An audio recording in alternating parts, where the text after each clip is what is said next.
সাইদি পালায়া থাকার মানুষই না। আল্লাহু আকবার বলবেন না?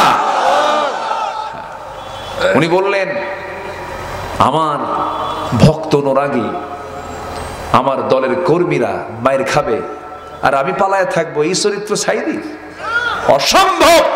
দেশে ফিরে যাব। দেশে ফিরে এসেছেন, হাসি মুখে 13 বছর তিনি জেল খেটেছেন এবং তার শেষ বিদায়টা ছিল কান্না না হাসি, কান্না না হাসি, শেষ হাসি। আসসালামু আলাইকুম ওয়া রাহমাতুল্লাহি ওয়া বারাকাতুহু। সবাই কেমন আছেন? আমাকেও প্রশ্ন করে ফেলেছেন। আল্লাহ তাআলা আমাকে আপনার মতোই, আপনার সাথেই, আপনার সামনেই বসে রেখেছেন। বলছি আলহামদুলিল্লাহ। মহান রব্বুল আলামিনের শুকরিয়া, যে মহান আল্লাহ সুবহানাহু ওয়া তাআলা আমাকে আপনাকে পৃথিবীর শ্রেষ্ঠ জায়গা, কোরআনের চর্চা যেখানে হয়, পৃথিবীর শ্রেষ্ঠ মাজলিস, কোরআনের আলোচনা যেখানে হয়, এমন একটি বরকতময়, রহমতে ঘেরা, এমন একটি জান্নাতের টুকরায় যে মনিব আমাকে আপনাকে কবুল করলেন, কবুল করে নিলেন, সেই মহান জাল্লা শানুহুর দরবারে আমরা সবাই লাখ কোটি শুকর, সুজুদ, শুকরিয়া আদায় করি। মুহাব্বাতান বলে উঠছি আলহামদুলিল্লাহ। চিৎকার মেরে বলছি আল্লাহুম্মা আইন্নি আলা যিকরিকা ওয়া শুকরিকা ওয়া হুসনি ইবাদাতিকা।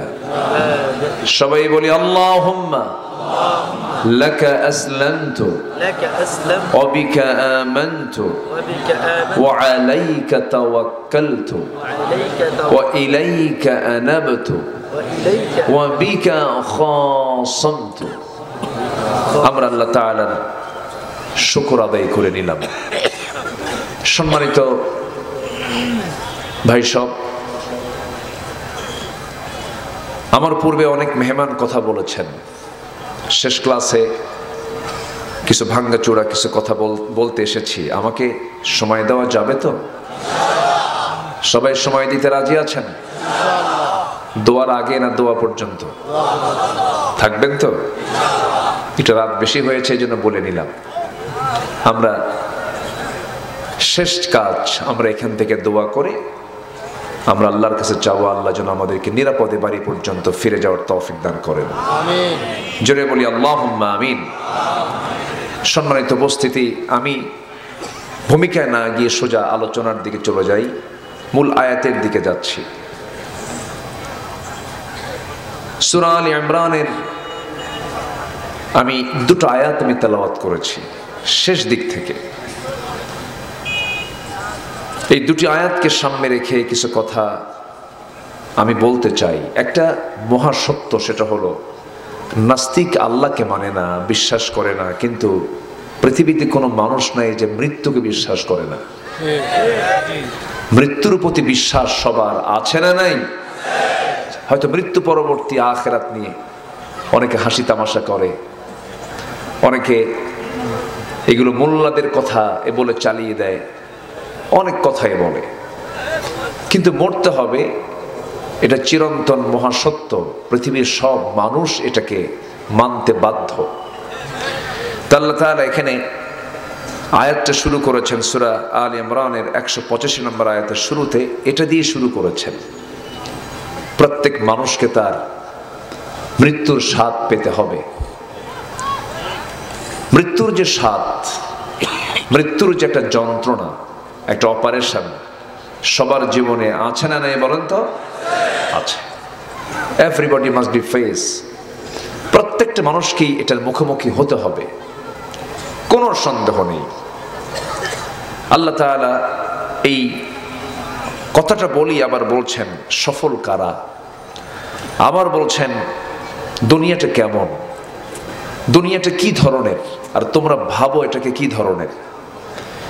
সব মিলে এই আয়াতটা একটা আল্লাহর পক্ষ থেকে একটা মানে ওয়ালা তুলকু বিআইদিকুম ইলা তাহলুকা, নিজকে তুমি ধ্বংসের দিকে ঠেলে দিও না, সকল নেশা থেকে জাতিকে হেফাজত করুন। আল্লাহুম্মা আমিন বলেন।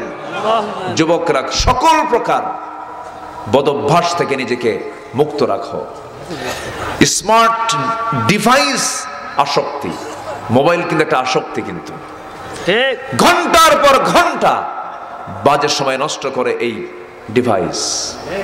এর মধ্যে গেমস, জুয়া, মাদক, তারপরে নেশা, সব কিছু এর মধ্যে আছে, সব আছে এর মধ্যে। এবং কত যে অ্যাপস, সব অ্যাপসকে তুমি সক্রিয় রেখো না। যে অ্যাপস তোমাকে জান্নাতে নিয়ে যাবে সেই অ্যাপস তুমি রাখো। ভালো কিছু তো আছে। সম্মানিত বন্ধুগণ, বিশেষ করে যুব সমাজ, স্মার্টফোন তোমাকে শেষ করে দিচ্ছে। বিশেষ করে এই যে বিভিন্ন Messenger, Imo, Line, Viber, WhatsApp, Instagram, Kurigram, এগুলো করা যাবে না। এগুলোর দিকে যাও না, এগুলো বাদ দিয়ে দাও। এগুলো বাদ দিয়ে যেদিকে তোমার জান্নাতের লাইন, সেদিকটা তুমি ধরার চেষ্টা করো। বিবাহ পূর্ব কোনো অবৈধ সম্পর্ক তুমি জড়িও না। বিবাহ পূর্ব যে সম্পর্কে গড়বা, এটা তোমার লস প্রজেক্ট। চুরি, ফিতা যা কিনবা আর ফুচকা খাবা, সব শেষ, কিচ্ছু না। এগুলো সব লস প্রজেক্ট, সব টাকার অপচয়। এগুলো বাদ। নিজের জীবনকে গড়ো ইসলাম দিয়ে, কোরআন দিয়ে, নামাজ দিয়ে। জোরে বলি ইনশাআল্লাহ। একটা প্রশ্ন করবো আমি, বলুন তো আমার দেশে কোন ওয়াক্তে মসজিদে সবচেয়ে কম মুসল্লি পাওয়া যায়? সবচেয়ে বরকত বেশি কোন ওয়াক্তের? সবচেয়ে ফজিলত বেশি কোন ওয়াক্তের? এবং মানুষ সবচেয়ে বেশি ঘুমায় কোন ওয়াক্তে বেশি? ফজরে। কি করবেন বলেন? এটা কি আবার এত তো ঘুরাঘুরির দরকার নাই, ওইদিকে নজর যায়, সবার কাছে টেনে নেন। আমার দিকে তাকান। কষ্ট পাচ্ছেন মনে হয় আপনারা নাকি? আমি কি দোয়া করে দেব? আলোচনা চলো, চলবে। জোরে বলি ইনশাআল্লাহ। আমার দিকে তাকান। যুবকরা, খারাপ কোনো বন্ধু বানাবা না, যে বন্ধু তোমার লাইনকে অন্যদিকে নিয়ে যাবে, এড়িয়ে যাবা। গার্লফ্রেন্ড রাখবা না। যুবক আরেক যুবককে প্রশ্ন করে, তোর কি গার্লফ্রেন্ড আছে রে? না তো, তুই তো মানুষই না। কি কথা কি বুঝতেছেন? মানে এত বান্দর, এত দুষ্ট, মানে খুব দুষ্ট আছে কিছু কিছু যুবক। খুব সাবধান থাকতে হবে। মাথার চুল থেকে পা পর্যন্ত পোশাক আশাক সবকিছু ঠিক রাখতে হবে। মাথার চুলগুলো দেখছেন এখন ছেলেদের মাথার চুলগুলো, দুই দিকে চুল নাই, পিছনেও চুল নাই, চামড়া বের করা, মাথার উপরে গোল কইরা সেন্ট মার্টিন দ্বীপ। যখন বলা হয় তুমি এটা ডিজাইনটা পাইছো কোথায়, হুজুর বুঝবেন না এগুলো মেসি, নেইমার, তুমি কি কুত্তা? এই হচ্ছে ডিজাইন, এগুলো করা যাবে না। মেয়েরাও তাদের রুচির মহামারী দেখা দিয়েছে, রুচি নাই। সব ভালো ধরনের ছেলেকে পছন্দ করে না। কোন ছেলে পছন্দ করে? যে ছেলের প্যান্টের হাঁটু ফাটা। প্যান্টের হাঁটু কি ফাটা? দুই প্যান্টের হাঁটু ফাটা। যার কি জানেন আব্বা, এত সুন্দর মডেল, এত সুন্দর ডিজাইন, ওর প্যান্টের হাঁটু ফাটা। এই হচ্ছে রুচি। আল্লাহ পাক এই সমস্ত বদ রুচি থেকে যুব সমাজ, নারী সমাজকে আল্লাহ পাক হেফাজত করুন। জোরে বলি আমিন। আমরা ঈমানকে লালন করব। জোরে বলি ইনশাআল্লাহ। সফলতার শর্ত হলো 9টা। এক লাইনে বলবো, আস্তে আস্তে করে, একটু মনোযোগ দিয়ে শুনবেন। মহান রব্বুল আলামিন 1 নাম্বার বলছেন নেক আমল সহ ঈমান আনতে হবে। ঈমান আনলে কি হবে?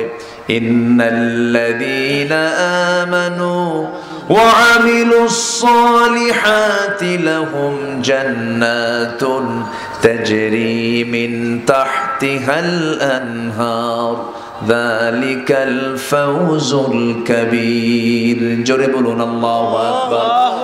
ঈমান যারা আনবে, নেক আমল যারা করবে, তাদের জন্য এমন জান্নাত তাদের জন্য রাখা আছে যে জান্নাতের নিচ দিয়ে নহর প্রবাহিত। দুধের নহর, মধুর নহর, পানির নহর, শরাবের নহর। মোট নহর হলো কয়টা বলেন? 4টা প্রস্রবণ, 4টা নহর থাকবে। দুনিয়ার মধু পান করলে বুড়া আরো বেশি বুড়া হয়ে যায়, দুনিয়ার দুধ পান করলে বুড়া আরো বেশি বুড়া হয়ে যায়। কিন্তু জান্নাতের যদি কেউ দুধ, কেউ মধু যদি একটাবার পান করে, সে কোনোদিন আজীবনের মতো আর কোনোদিন বুড়া হবে না। জোরে কোন সুবহানাল্লাহ। বুড়ো চাচা খুশি হন নাই? কিছু কয় না। দাড়ি পাকাওয়ালা মানুষগুলো খুশি হন নাই? আপনারা খুশি হন নাই? বুড়ো হবেন না। জান্নাতে গেলে বুড়ো হওয়ার কোনো সুযোগ নাই। সারা জীবন যৌবনের মানে উত্তাল তরঙ্গ দেহের মধ্যে খেলতে থাকবে, সারা জীবন তার যৌবনটা ডাবল ডাবল থাকবে। এই নিয়ামত কে দিয়েছেন? আল্লাহ। আসতে বলেন, এই নিয়ামত কে দিবেন? কে দিবেন? আল্লাহ দিবেন। সেই জান্নাত আমরা চাই, আল্লাহ কবুল করুন। জোরে বলি আল্লাহুম্মা আমিন। আমার বন্ধুগণ, কিন্তু ঈমান নিয়ে টিকে থাকতে হবে। একজন সাহাবীর কথা এই মুহূর্তে মনে হয়ে গেল, দুজন সাহাবীর কথা মনে হয়েছে। একজন সাহাবীর কথা বলি, মক্কা এবং মদিনার ঠিক মাঝখান বরাবর তার বাড়ি। জন্মের আগে বাপ চলে গেছে, আপন চাচার কাছে মানুষ হয়েছেন। মোটামুটি ইয়াং টকবকে যুবক, নবীর দাওয়াত তার কানে চলে আসছে, কালেমা পড়ে মুসলমান হয়ে গেছেন। মুসলমান হওয়ার সঙ্গে সঙ্গেই চাচার কানে সংবাদ চলে গেছে। চাচা শোনা মাত্রই বলছে, ভাতিজা শুনলাম তুমি নাকি কালেমা পড়েছ। সঙ্গে সঙ্গে আব্দুল্লাহ বলে, চাচা শুনবেন কেন? আপনি দেখেন, আশহাদু আল্লা ইলাহা ইল্লাল্লাহ ওয়াহদাহু লা শারীকা লাহ। সঙ্গে সঙ্গে চাচা বলছে, ভাতিজা এমন তুমি বড় ধরনের অপরাধ করে ফেলবে, আমি এটা কল্পনাও করতে পারি নাই। তুমি কি জানো তোমার এই অপরাধের জন্য, তোমার বাপদাদার ধর্মের চুন কালি মেরেছ, এই অপরাধের জন্য তোমাকে কি করতে পারি? তোমাকে ঘর থেকে বের করে দেব, সম্পত্তি ছিনতাই সব জোরপূর্বক তোমার কাছ থেকে ছিনাইয়ে নেব। সঙ্গে সঙ্গে আব্দুল্লাহ মুসকাশে মেরে বলছে, চাচা গোটা দুনিয়া আমার হাতে তুলে দিলেও ঈমান আমার কাছ থেকে কখনো ফেরত পাবেন না। যেরকম সুবহানাল্লাহ। মারতে মারতে চাচা জমিনে শোয়া ফেললো, রক্তাক্ত করে জমিনে ফেলে দিয়া জামা টেনে ছিঁড়ে ফেলে, পরনের লুঙ্গিটা পর্যন্ত খুলে ফেলে উলঙ্গ করে ঘর থেকে ঘাড় ধাক্কা দিয়ে বের করে দিয়েছে। আব্দুল্লাহ কোনো মতো মার দরজায় গিয়ে পৌঁছে বলছে, মা দরজা খোলো। দরজা খোলা মাত্রই বলছে, মা আমার দিকে তাকাইও না, দিন গ্রহণ করেছি, চাচা আমাকে উলঙ্গ করে ঘর থেকে বের করে দিয়েছে। দেখো তোমার ঘরের মধ্যে কোনো কিছু আছে নাকি? একটা ছোট্ট চাদর তার হাতে দেওয়া হলো, সেই চাদরটা কোনো মতো তিনি পরে শতটা ঢাকলেন। এবার বলছেন, মা আমি তোমাকে ভালোবাসি, কিন্তু নবীর চাইতে বেশি নয়, আমার নবীর চাইতে আমি তোমাকে বেশি ভালোবাসি না। আমি আমার নবীরকে আমার জীবনের চাইতেও বেশি বেশি বেশি ভালোবাসি। এই কথা বলে মার কাছ থেকে বিদায় নিয়ে তিনি মদিনার দিকে রওনা দিলেন। আসলে যারা প্রকৃতি ইমানদার, মদিনায় গেলে পরে দুনিয়ার কোনো কথাই মনে থাকে না, কারণ জীবনের চাইতে প্রিয় মানুষটা শুয়ে আছেন কোন এলাকার মাটিতে বলেন? মদিনার মাটিতে। ইমাম মালিক রাহিমাহুল্লাহ সারা জীবন কোনোদিন তিনি যতদিন মদিনায় ছিলেন জুতা পায়ে হাঁটতেন না। বলা হতো, তুমি জুতা পায়ে হাঁটো না কেন? ইমাম মালিক বলেন, যে মদিনার মাটিতে রাসূল শুয়ে আছেন সেই মদিনার মাটিতে আমি মালিক কেমন করে জুতা পায়ে হাঁটি? গত 2 মাস আগে আল্লাহ পাক আমাকে নিয়েছিলেন, গিয়েছিলাম বহুবার, রাউদাতুম মিন রিয়াদিল জান্নার মধ্যে ঢুকেছি, কিন্তু এবার নতুন করে একটা অভিজ্ঞতা। তো কিয়ামতের দিন তোমাকে আমার সামনে হাজির হতে হবে হাসরে, এবং জাহান্নাম থেকে মুক্ত হয়ে জান্নাত পেলে সফল। আর দুনিয়াটা কেমন? একটা মায়া মরিচিকা, একটা মানে ধোঁকা, প্রতারণা। এই আয়াতের মধ্যে আল্লাহ পাক এই ভাবার্থটা আমি একটু বলার চেষ্টা করলাম। ধীরে ধীরে আসুন আমরা এখন একটু ব্যাখ্যার দিকে যাই। আমাকে সময় দিচ্ছেন তো সবাই ইনশাআল্লাহ?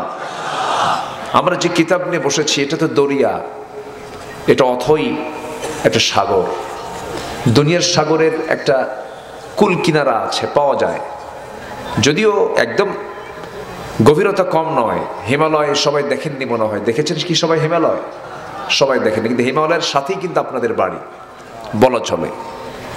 এই হিমালয়টা এত উঁচা, বিশাল হিমালয়, প্রশান্তের মাঝে যদি ছেড়ে দেওয়া হয় ডুবে যাবে। আবার এই হিমালয়টা আল্লাহ পাক যত বড় করেছেন, যত উঁচা করেছেন, তার ফাউন্ডেশনটা আরো 90 গুণ বড়। আমরা যা বাইরে দেখতে পাই এটা 10%, আর বাকি 90% মানে 100 ভাগের 90 ভাগই হলো আল্লাহ পাক ভিতে এটাকে ইউজ করেছেন। ভিত, ফাউন্ডেশন দিয়েছেন। সুবহানাল্লাহ বলবেন না? কেন দিয়েছেন জানেন? এর কারণ হলো মাঝে মাঝে ভূমিকম্প হয় না, হয় কিনা বলেন? আচ্ছা, আমরা কি ভাবি এই জমিনটা শান্ত? জমিনটা কিন্তু শান্ত না। এই জমিনটা মোটেই শান্ত নয়, এক অবিরাম রহস্যময় টেকটনিক গতির খেলা চলছে এর নিচে। এই প্লেটগুলো একে অপরের সঙ্গে যখন সংঘর্ষ করে অথবা সরে গিয়ে জমে থাকা শক্তি হঠাৎ মুক্তি পায়, তখন একটা শক্তিশালী শক ওয়েভ সৃষ্টি হয়, পুরো জমিনকে সে কাঁপিয়ে তোলে, ভূমিকম্পর সৃষ্টি হয়। এটা চাইলে আল্লাহ তাআলা যদি 10 সেকেন্ড 12 সেকেন্ডকে 1 মিনিট বানায় দিতেন, ওই যে শুক্রবারে হয়ে গেল, জানেন না আপনারা? এটা যদি আল্লাহ পাক 1 মিনিট কন্টিনিউ করতেন, ঢাকা সিটি যে হালে আছে এইরকম আবার এটাকে কাভার করতে আরো লাগতো 100 বছর। ক্ষমতা কার? আসতে বলবেন না, ক্ষমতা কার? আল্লাহ। পৃথিবীতে যখন মানুষ ছিল না, তখন মাঝে মাঝে এরকম কম্পন হতো, ভাঙচুর হতো, বিগ ব্যাং হতো, মহা ধাক্কার মধ্য দিয়ে এই মহাশূন্যের সৃষ্টি। কিন্তু এই জমিন এবং আকাশ ছিল লাগানো, এই মহাশূন্য সৃষ্টি করেছেন কে? ফাফাতাকনাহুমা। আল্লাহ পাক এটাকে মানে মহাশূন্যতায় রূপ দিয়েছেন একটা ধাক্কার মধ্য দিয়ে, ধাক্কা হয়েছে। এই ভূমিকম্প যেন না হয়, জমিন যেন নড়াচড়া না করে, মহান রব্বুল আলামিন সেই জন্য হিমালয় দিয়েছেন। আল্লাহ রাব্বুল আলামিন বলেন, ওয়া আলকা ফিল আরদি রাওয়াসিয়া আন তামিদা বিকুম ওয়া আনহারা ওয়া সুবুলান লাআল্লাকুম তাহতাদুন। জোরে বলুন আল্লাহু আকবার। তিনি এই জমিনে স্থাপন করেছেন সুদৃঢ় পর্বতমালা, যাতে তোমাদের নিয়ে জমিনটা হেলে না যায়, দুলে না যায়, নড়াচড়া না করে।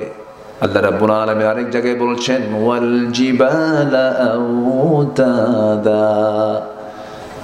ঘরের চালের টিন আটকানোর জন্য আমরা যেমন লোহা পেরেক ইউজ করি, আল্লাহ রাব্বুল আলামিন গোটা জমিনকে আন্দোলিত যেন না হয়, নড়াচড়া যেন না হয়, এজন্য মহান রাব্বুল আলামিন জমিনকে এক জায়গায় স্থিতিশীল রাখার জন্য মাঝে মাঝে আল্লাহ পাক পাহাড় পর্বতকে পেরেকের মতো বানায় দিয়েছেন। জোরে বলি সুবহানাল্লাহ। পাহাড় দিয়েছেন কে? আর পাহাড়গুলো কাটে কে? আল্লাহ কাটে। আল্লাহ কাটে না, আকাম কুকা আমরা করি আর আমরা দোষ আল্লাহরে দেই। যাহারাল ফাসাদু ফিল বাররি ওয়াল বাহরি বিমা কাসাবাত আইদিন নাস। যা হচ্ছে আমাদের হাতের কামাই, এগুলো হতো না তো ভূমিকম্প আসতো না। এমন ভূমিকম্প হলো ঢাকায়, কোনো বাড়িতে মানুষ নাই, সব বাড়ি থেকে মারছে দৌড়। খালি পায় না জুতো পায়? কন কন খালি পায়। জুতো পরবে কখন বলেন তো? পোশাক কি গায়ে ছিল তেমন? যা ছিল রাতে ওটাই ছিল সাথে।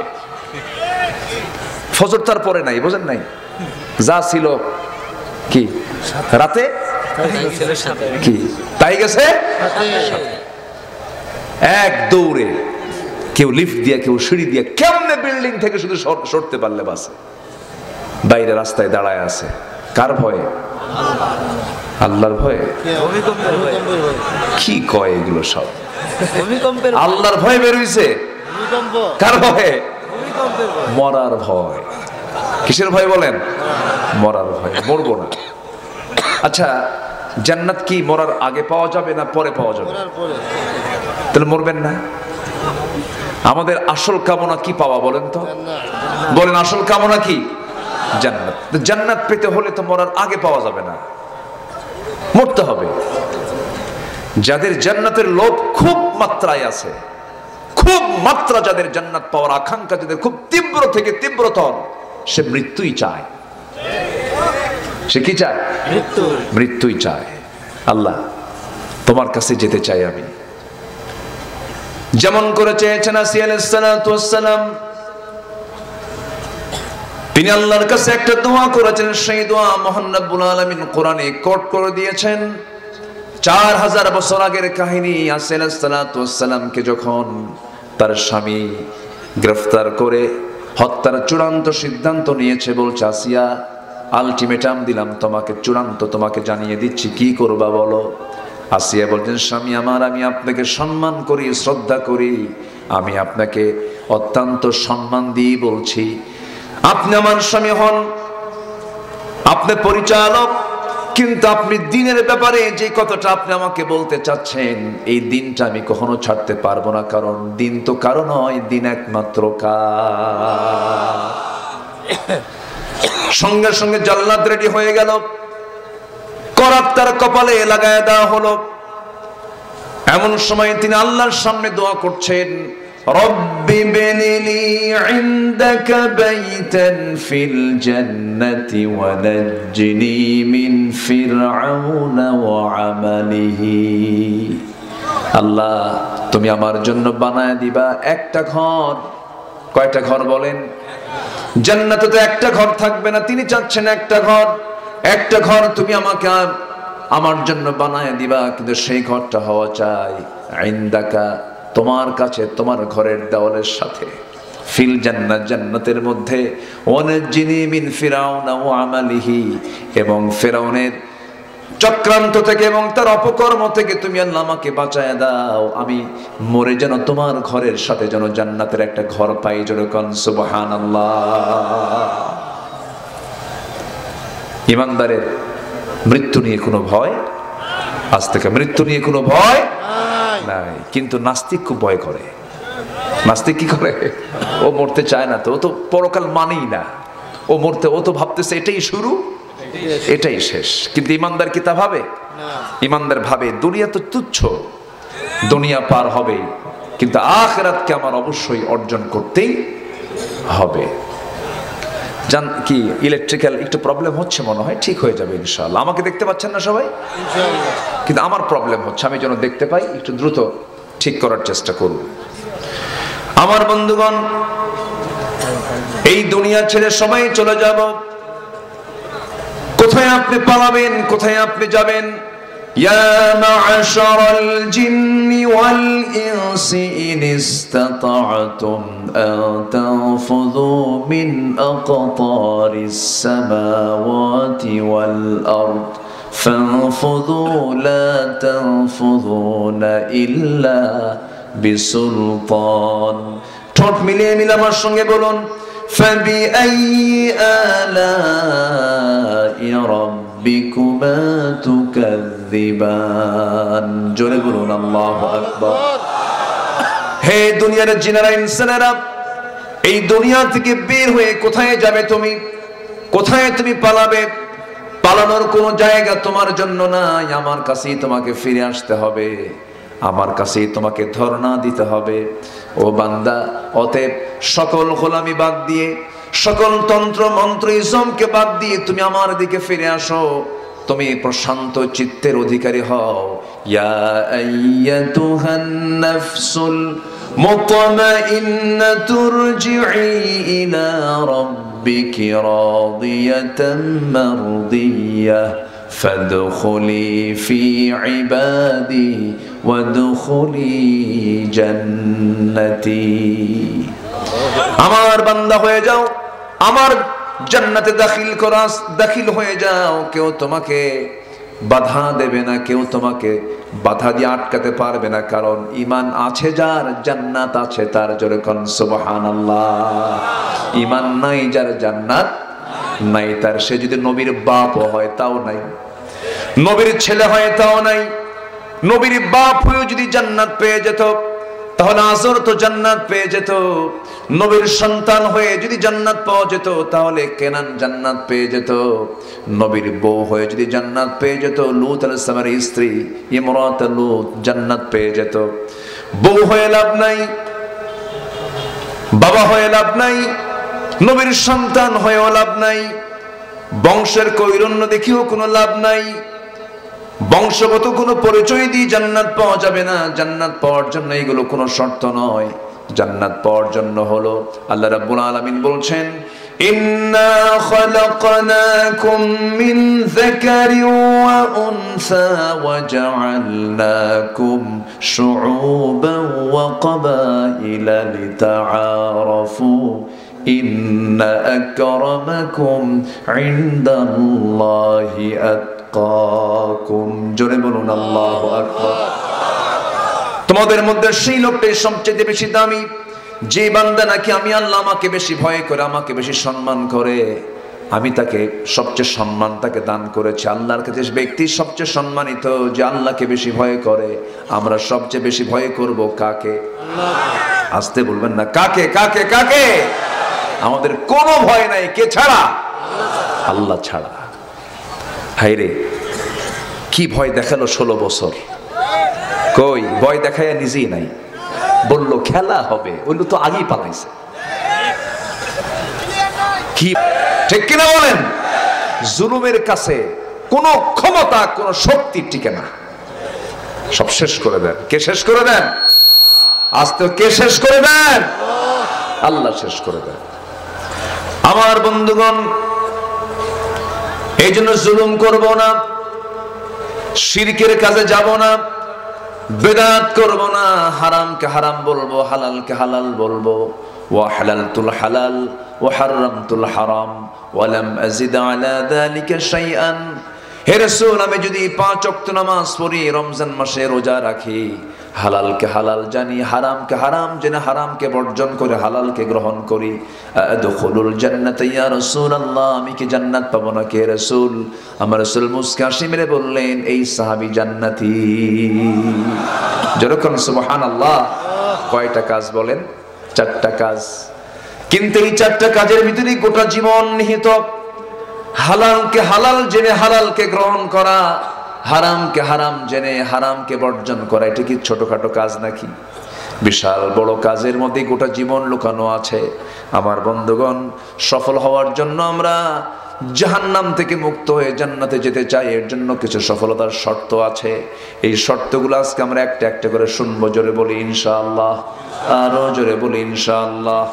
সফল হওয়ার জন্য 9টা শর্ত আজকে বলতে চাচ্ছি। কয়টা শর্ত বলেন? 9টা শর্তের মধ্যে 1 নাম্বার শর্ত হলো নেক আমল সহ আমরা ঈমান আনবো। নেক আমল সহ ঈমান আনবো কার উপরে? আসতে বলবেন না, কার উপরে? আল্লাহ আছেন না নাই? আছেন কি না? কোথায় আছেন? আরশ আজিম, আর রহমানু আলাল আরশ ইস্তাওয়া। আল্লাহ পাক আরশ আজিমের সমাসীন আছেন। আমি কষ্ট দিচ্ছি নাকি আপনাদের? বলেন তো, কষ্ট হচ্ছে না তো আপনাদের? আমি আপনাদেরকে মনে করছি এক একজন ধৈর্যের পিরামিড। এত সুন্দর করে পিন পতন নীরব হয়ে কথাগুলো শুনছেন, আমি অত্যন্ত খুশি। আমি আরো বেশি খুশি হব যখন আমি সবাইকে নিয়ে দোয়ায় আমি হাত তুলতে পারবো।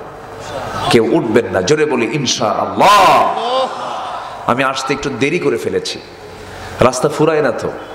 পঞ্চগড় মনে হয় না এই দেশ, এত দূর মনে হয় পঞ্চগড়। এবং খুব বরকতি একটা এলাকা, মানে এলাকা খুবই সুন্দর, কিন্তু একটু দূরে হয়। কি হয়? দূরে হয়। আমি এসেছি খুব কম, পঞ্চগড় আসা একটু কমই হয়েছে। ঠাকুরগাঁ পর্যন্ত আসি, ঠাকুরদের সঙ্গে দেখা করে চলে যাই।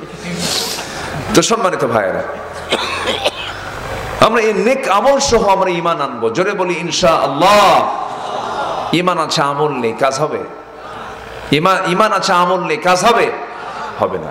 টুপি আছে কিন্তু লুঙ্গি নাই, কাম তো হবে না। লুঙ্গিও থাকতে হবে, টুপিও থাকতে হবে। লুঙ্গি আছে টুপি নাই তাও চলে, কিন্তু টুপি পরে লুঙ্গি নাই, এটা তো হলো না। দুটোই লাগবে। আমার বন্ধুগণ, সুন্নত লাগবে, নফলও লাগবে। কে বলেছে নফল লাগবে না? সুন্নত লাগবে, নফলও লাগবে, মুস্তাহাবও লাগবে, ফরজও লাগবে, সবই লাগবে। কারণ যখন আপনার কোথাও কোনো ঘাটতি হয় তখন নফল দিয়ে ঘাটতি পূরণ। সুবহানাল্লাহ বলবেন না? আমার নবীজি জিকির আজগার কম ছিল না, বেশি ছিল। নবীজি সর্বক্ষণ তার ঠোঁট নড়তে থাকতো, কারণ এই ঠোঁটটা ভিজায় রেখেছেন তিনি আমার কে। জিহ্বা ভিজায় রেখেছেন তিনি আমার কে। মাঝে মাঝে জিহ্বা শুকে যায়, কোন সময় বলেন তো? হ্যাঁ, জিহ্বা মাঝে মাঝে শুকে যায় না? খাওয়ার রুচি হয় না? কোন সময়? জ্বর আসলে। এই তো ভালো কথা কইছেন, কথা কন না কেন আপনারা? কি আসলে? কি আসলে? জ্বর যখন আসে, মুখটা শুকে যায়, সব খাবার তখন কি লাগে? তিতা লাগে। মানে মুখের জোয়ার নাই, মুখের কোনো লালা নাই, মুখের কোনো রস নাই। জ্বর হইছে, একদম আপনার রুচি মুখ থেকে বিদায় নিয়েছে, কোনো কিছু খেতে ইচ্ছা হচ্ছে না। তখন বোঝা যায় যে হ্যাঁ, মুখের লালার কি দাম, সুবহানাল্লাহ বলবেন না? সর্বক্ষণ এই জিহ্বাকে সিক্ত রেখেছেন যিনি, তিনি আমার কে? আল্লাহ পাক। আল্লাহ রাব্বুল আলামিন বলছেন, বান্দা আমি তোর জিহ্বাকে, তোর মুখটাকে আমি সিক্ত করে রেখেছি, ভেজা করে রেখেছি 24 ঘন্টা। মানুষ যখন ঘুমিয়ে পড়ে তখনও লালা মুখ থেকে পড়ে। লালা থাকে কিনা তার বড় প্রমাণ হলো গোটা বালিশ ভিজা শেষ, ঠিক কিনা বলেন? লালা দিয়ে ভিজে শেষ হয়ে যায়। সর্বক্ষণ 24 ঘন্টা আল্লাহ রাব্বুল আলামিন মুখের মধ্যে লালাটা কমপ্লিট করে রেখে দিয়েছেন। আবার চোখের মধ্যে পানিটাকে আল্লাহ রাব্বুল আলামিন কন্টিনিউ রেখেছেন। চোখটা ভিজা, চোখটা কি ভেজা? কেন ভেজা? চোখটা যদি না ভেজা রাখেন তাহলে চোখটা নষ্ট হয়ে যাবে। চামড়াটা শুষ্ক, চামড়া মজবুত জিনিস, ভিতরে সবকিছু প্যাকেট হয়ে আছে, কিন্তু চোখটা তো প্যাকেট হয়ে নাই।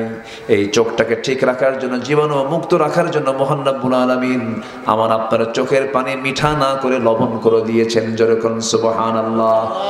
লবণ আছে যেখানে জীবাণু নাই সেখানে, লবণ আছে যেখানে জীবাণু নাই সেখানে জীবাণু সেখানে থাকতে পারে না। এই জন্য পানির যে উৎস সমুদ্র, সমস্ত সমুদ্রের পানিকে আল্লাহ রাব্বুল আলামিন লবণ করে দিয়েছেন। যদি লোনা না হয়ে মিঠা হতো, গোটা পৃথিবীর বাতাস সব দূষিত হয়ে মানুষ মারা যেত। সব ময়লা আবর্জনাগুলো যখন সমুদ্রে গিয়ে জমা হয়, লবণ সমস্ত দূষিত পদার্থগুলোকে খেয়ে শেষ করে ফেলে। যেরকম সুবহানাল্লাহ।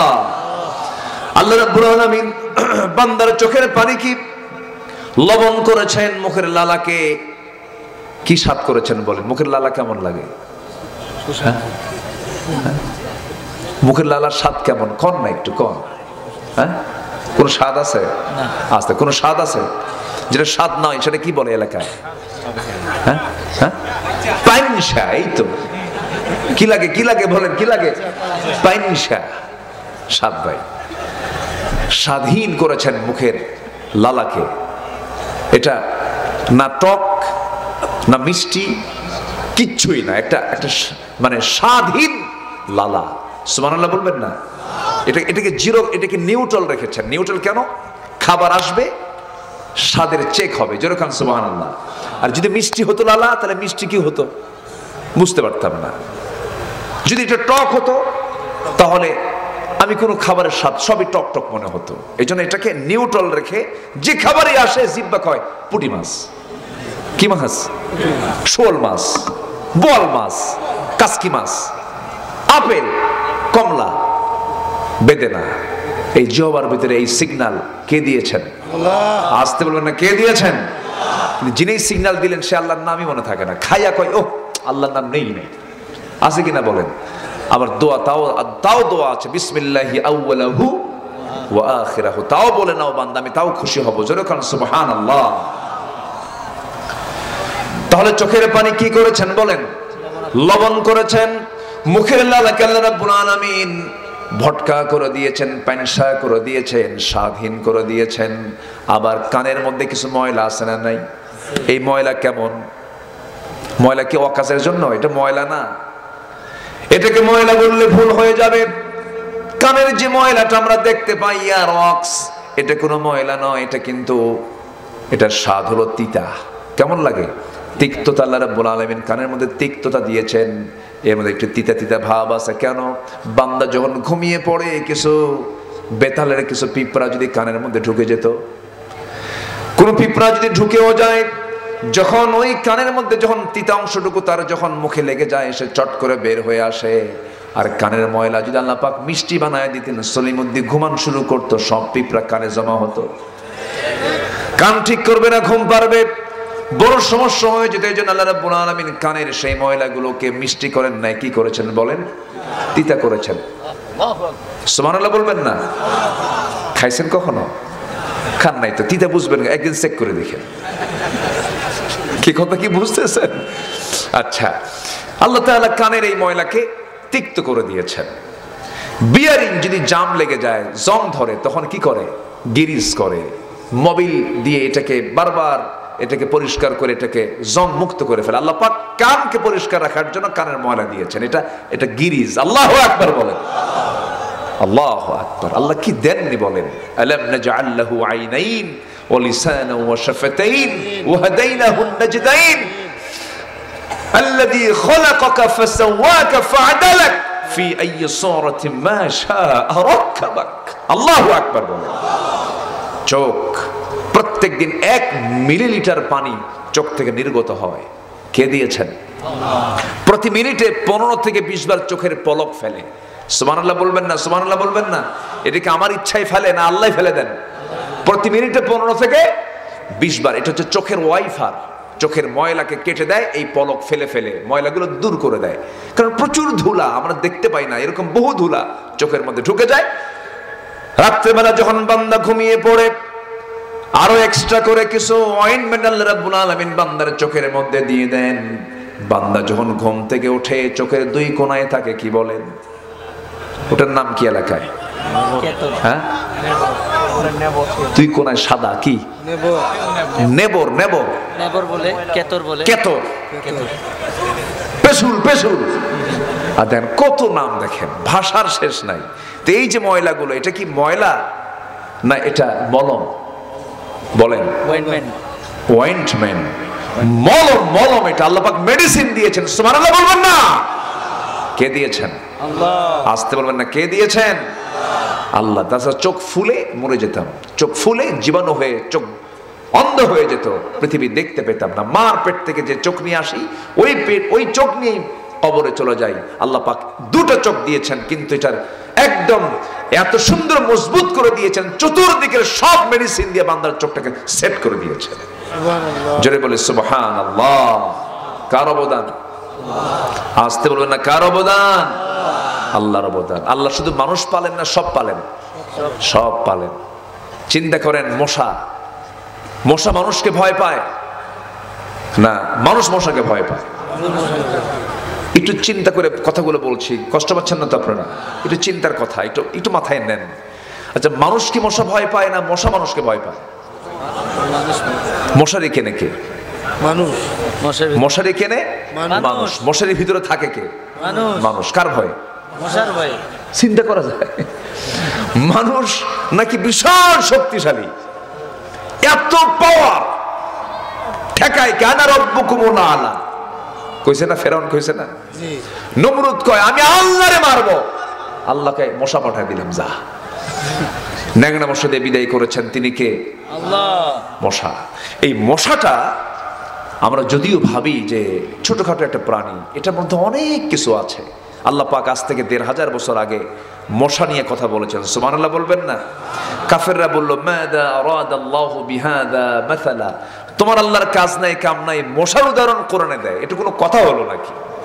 কিন্তু আজকে এই কেন দিয়েছেন, এটার বাস্তবতা আজকে মিলে যায়। যেরকম সুবহানাল্লাহ, মশা সৃষ্টি এবং অত্যাধুনিক প্রযুক্তি, এটা বিশাল মিল পাওয়া যায়। এই যে কিছুক্ষণ আগে ড্রোন ক্যামেরা চললো না, ড্রোন ক্যামেরা, এই ড্রোন ক্যামেরা, কম্পাউন্ড আই, এরপরে রোবোটিক সিস্টেম যে কারগুলো আছে,